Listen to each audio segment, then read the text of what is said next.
क्या Iran Israel war market crash ला सकता है? क्या अगले हफ्ते मार्केट पूरा धराशायी हो जाएगा? क्या आपका जो प्रॉफिट आपके बुक्स में दिख रहा है उसको आप बुक करना मिस कर सकते हैं, या आपका पोर्टफोलियो जो अभी हरा भरा है वो लालम लाल हो जाएगा? यही सब सवालों के जवाब हम देखेंगे आज के एपिसोड में। देखते हैं मार्केट अपने प्राइस एक्शन और वॉल्यूम के थ्रू हमसे क्या कहना चाह रहा है। देखिए, सबसे पहले हम समझते हैं कि मैक्रो इकोनॉमिक फैक्टर्स कैसे इफेक्ट होते हैं। अगर वॉर की सिचुएशन होती है तो सबसे पहले इफेक्ट आता है क्रूड ऑयल पे। क्रूड ऑयल इफेक्ट होगा मतलब उसके प्राइसेस अगर शूट अप करते हैं तो सीधा उसका इम्पैक्ट आएगा इन्फ्लेशन पे। कमोडिटी प्राइसेस, सब चीज़ों के प्राइसेस इंक्रीज हो जाएंगे। सेकेंड नंबर आता है शिपिंग और इंश्योरेंस कॉस्ट, क्योंकि सप्लाई चेन इफेक्ट हो जाएगी। थर्ड नंबर पे आएगा कि जो इन्वेस्टर्स हैं, ग्लोबल इन्वेस्टर्स, वो सब चाहेंगे कि हम सेफ हेवन में अपना पैसा इन्वेस्ट करें।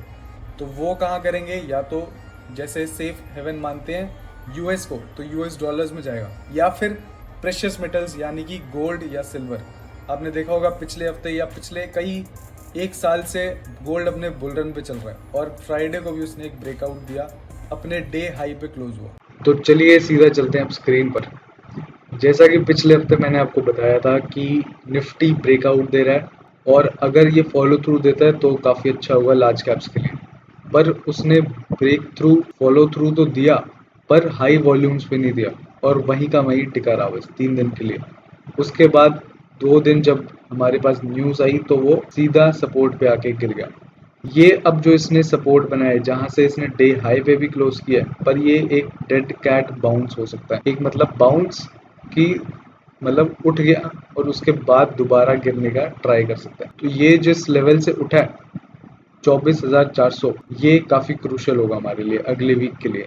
तो अभी एक्सपेक्टेशन निफ्टी में क्या रहेंगी कि ये 3-4 दिन यहाँ पे कंसोलिडेट करे, यहाँ पे रुके, टाइम स्पेंड करे और फिर दोबारा से ऊपर बढ़े। नीचे टाइम स्पेंड करके दोबारा से ऊपर की अपनी जर्नी स्टार्ट करे तो वो निफ्टी उसमें स्ट्रॉन्ग माना जाएगा। पर इसके अगेंस्ट अगर यहीं से अपना डाउन मूव शुरू करता है तो वो बहुत ही नेगेटिव स्ट्रक्चर हो जाएगा। उसके बाद तो फिर हमें लंबा नीचे जाना पड़ेगा, क्योंकि यहाँ पे गैप है और गैप क्लोज हो गया तो मतलब यहाँ के जो बायर्स थे वो वीक साबित हो जाएंगे। तो ये था निफ्टी का व्यू अगले हफ्ते के लिए। यहाँ पे इसको टाइम स्पेंड करके दोबारा से अपने अप मूव स्टार्ट करना पड़ेगा तो स्ट्रॉन्ग माना जाएगा।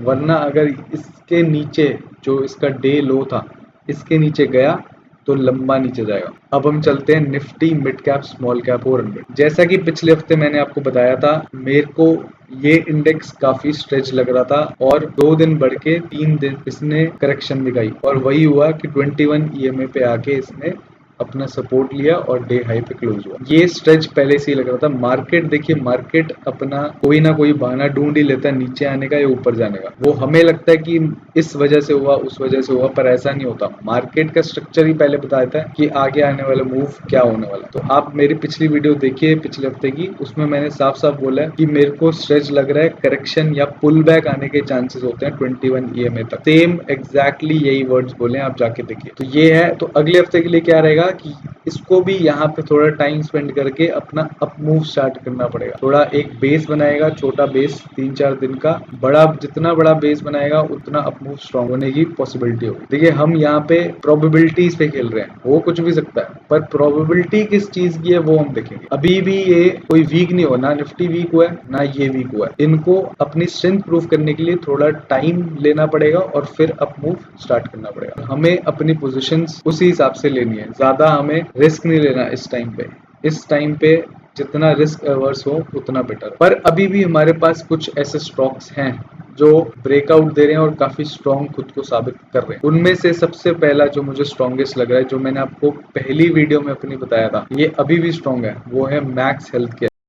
देखिए, हॉस्पिटल स्पेस काफी स्ट्रॉन्ग लग रही है। उसका रीजन मुझे नहीं पता क्या है, पर चार्ट्स बता रहे हैं कि हॉस्पिटल सेगमेंट में कुछ ना कुछ तो स्ट्रॉन्ग न्यूज है, कुछ ना कुछ है जो इसको स्ट्रेंथ प्रोवाइड कर रहा है। उसमें सबसे स्ट्रॉन्गेस्ट जो भी है वो है मैक्स हेल्थ केयर। इसमें आप देखें तो जैसे पहले मैंने आपको बताया था, ये एक इन्वर्टेड हेड एंड शोल्डर, ये इसका लेफ्ट हैंड शोल्डर, ये फिर इसका हेड और फिर राइट हैंड शोल्डर। ये इन्वर्टेड हेड एंड शोल्डर बना के इसने फ्राइडे को ब्रेकआउट दिया, तो ये बिल्कुल हमारे रडार में रहना चाहिए। नेक्स्ट स्टॉक इज शक्ति पंप। शक्ति पंप पिछले बुल रन का एक मल्टी बैगर रहा है। इस बार भी इसमें ये न्यूज़ आई है कि महाराष्ट्र गवर्नमेंट ने इसने 140 करोड़ का कुछ ऑर्डर दिया है और इसी क्वार्टर में इसको पूरा करना है। तो देखिए हाई वॉल्यूम्स पे इसने गैप अप किया था, उसके बाद क्योंकि मार्केट करेक्ट हुआ था इसलिए इस पे भी प्रेशर आया, पर ये अगले हफ्ते के लिए बिल्कुल हमारे रडार पे रहना चाहिए। Next stock is JG chemicals.